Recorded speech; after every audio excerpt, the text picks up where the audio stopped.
Hi friends, ಎಲ್ಲರೂ ಕರ್ನಾಟಕ ವಿದ್ಯುತ್ ಸರಬರಾಜು ನಿಗಮದ ವತಿಯಿಂದ ಕರೆದಿರುವಂಥ 2975 ಪೋಸ್ಟ್ಗಳಿಗೆ ಅರ್ಜಿ ಈಗಾಗಲೇ ಸಲ್ಲಿಸಿದ್ದೀರಾ. ಅದೇ ರೀತಿ ಫಿಸಿಕಲ್ಗೆ ಯಾವ ರೀತಿ ತಯಾರಿ ಮಾಡಬೇಕು, ಫಿಸಿಕಲ್ ಏನಿರುತ್ತೆ, ಫಿಸಿಕಲ್ಗೆ ಯಾವಾಗ ಡೇಟ್ ಬಿಡ್ಬೋದು ಎಲ್ಲವನ್ನು ತಿಳಿದುಕೊಳ್ಳೋಣ. ಅದಕ್ಕಿಂತ ಮುಂಚೆ ನಮ್ಮ ಚಾನಲನ್ನು ಸಬ್ಸ್ಕ್ರೈಬ್ ಮಾಡಿ, ಹಾಗೆ ಶೇರ್ ಮಾಡಿ, ಲೈಕ್ ಮಾಡಿ, ಹಾಗೆ ಸಪೋರ್ಟ್ ಮಾಡಿ. ಹಾಗಿದ್ರೆ ನೋಡೋಣ ಬನ್ನಿ. ಮೊದಲಿಗೆ ಕಂಬ ಏರುವುದಿರುತ್ತೆ.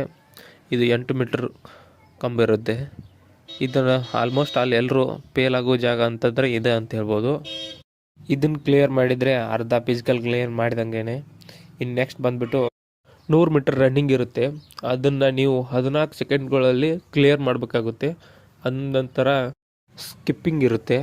ಅದನ್ನು ನೀವು 1 ನಿಮಿಷದ ಒಳಗಾಗಿ 50 ಸ್ಕಿಪ್ಸ್ನ ಹೊಡಿಬೇಕಾಗುತ್ತೆ. ಇದರ ನಂತರ ಬಂದುಬಿಟ್ಟು ಗುಂಡು ಎಸೆತ ಇರುತ್ತದೆ. ಇದ್ರ ವೇಟ್ ಬಂದುಬಿಟ್ಟು 12 ಪೌಂಡ್ಸ್ ಅಂದರೆ 5.5 kg ಇರುತ್ತದೆ. ಇದನ್ನು ನೀವು 8 ಮೀಟ್ರ್ವರೆಗೂ ಎಸೆಯಬೇಕಾಗುತ್ತದೆ. ಅದರ ನಂತರ ಬಂದುಬಿಟ್ಟು 800 ಮೀಟರ್ ರನ್ನಿಂಗ್ ಇರುತ್ತೆ. ಇದನ್ನು ನೀವು 3 ನಿಮಿಷದ ಒಳಗಾಗಿ ಕ್ಲಿಯರ್ ಮಾಡಬೇಕಾಗುತ್ತೆ.